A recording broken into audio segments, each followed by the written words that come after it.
Welcome to Spring LIB. In order to solve this problem, we're going to need to review the concept of polar coordinates first. So consider that we have a coordinate system here, a Cartesian coordinate system, yx, and we want to transform the coordinates of a certain point, let's say this point in black here, from Cartesian coordinates to polar coordinates. So what should we do? Well, the coordinates of the point are going to be defined by two numbers as well. One of them is r, and r is the distance between the origin and the point, and the other number is the angle theta that the line that connects the origin to the point makes with the horizontal. Okay, so the two numbers are r and theta. So you can define a unit vector in the r direction, this vector here, okay, which I'm going to call r hat, and a unit vector in a direction that is perpendicular to r, and I'm going to call this direction theta hat. Okay. And the position of the particle, this vector r, can be written as r times the unit vector r. Now we can use the fact that r dot, the unit vector r, the derivative of the unit vector r, is equal to theta point times theta hat, and also that the derivative of the unit vector in the theta direction is equal to minus theta point r hat. Okay, and we can use this in order to show that the acceleration of a particle, and the acceleration is defined as the derivative of the position vector with respect, the second derivative of the position vector with respect to time. We can show that the acceleration is equal to r2 dot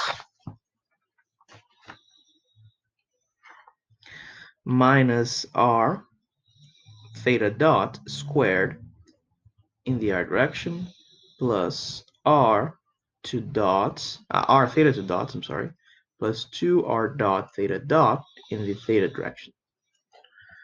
Okay, so this is what we need to use in order to solve our problem. So what we have in the exercise is a trajectory of a particle that has a mass of 5 pounds, and is defined, the trajectory is defined by the following coordinates. So we have that r is equal to 2t plus 1 in feet, where t is in seconds, and theta is equal to 0.5 t squared minus t. This is in radians. And our goal is to find what is the force that acts on the particle when t is equal to 2 seconds. Okay, so I'm going to calculate the force as the mass times the acceleration. So before calculating the force, what we really need to do is to calculate the acceleration of the particle.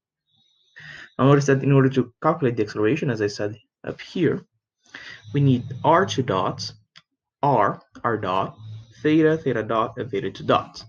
So let's do that. Notice that r, when t is equal to 2 seconds, is equal to 5 feet. R dot of t is equal to 2, so regardless of the value of time, r dot is equal to 2 feet per second, and r2 dots of t is equal to 0 feet per second squared. We also have that theta, when t is equal to 2 seconds, is equal to 0.5 times 4 minus 2, that's just 0. Theta dot of t is equal to 0.5 times 2, t, so that's just t, minus 1. Okay, and when t is equal to 2 seconds, this is equal to 1. Theta 2 dots is equal only to 1. Okay. And now we can substitute this in the acceleration formula. So we have that the acceleration is equal to r2 dot, which is 0, minus r, that's 5, times theta point squared, so that's 1 squared in the r direction, plus r, that's 5, times theta 2 dots, which, I'm sorry, theta 2 dots is 1,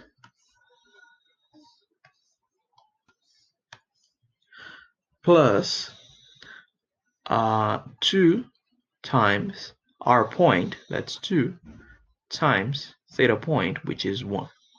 So in the end, we have minus 5r, and here I forgot to write the unit vector in the theta direction, so we have minus 5r plus 9 theta. This is the acceleration.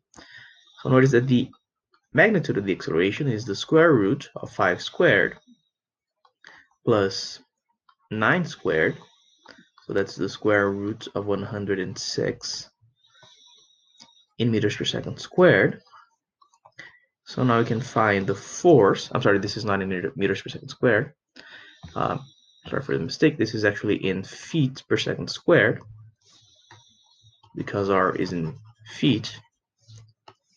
So this is feet per second squared. And the force is equal to the mass, that's 5 pounds, times the acceleration, that's the square root of 106 feet per second squared. And I'm going to divide this by 32.2 pounds feet per second squared per pound force. So this is equal to 1.6 pound force, which concludes our exercise.